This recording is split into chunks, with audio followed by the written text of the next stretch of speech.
মানুষ শ্রেষ্ঠত্বের মুকুটটা তোমার মাথায়, না হইলে ছোট্ট একটা বাচ্চা দিয়া গৌরীপুরে কোনোদিন একটা হাতি দিয়া ভিক্ষা করা চলতো না। হাতি দিয়া ভিক্ষা দেখছেন? না, মনে হয় দেখেন না আপনারা। যদিও শব্দটা শোভনীয় না, আবার হাতিওয়ালা শুনলে রাগও হইতে পারে, কিন্তু এটা একটা নেওয়ার পদ্ধতি আর কি, ঠিক না? ছোট্ট একটা বাচ্চা বসা থাকে, দোকানের সামনে যায়, 10 টাকার কমে নেয় না, ঠিক না?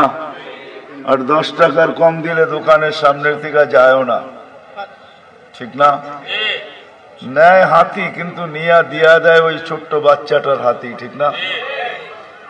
শ্রেষ্ঠত্বের মুকুট যদি মাথায় না থাকতো তাহলে এই হাতিটা দিয়া কোনোদিন 10 টাকা সংগ্রহ করা সম্ভব হতো না। বাচ্চা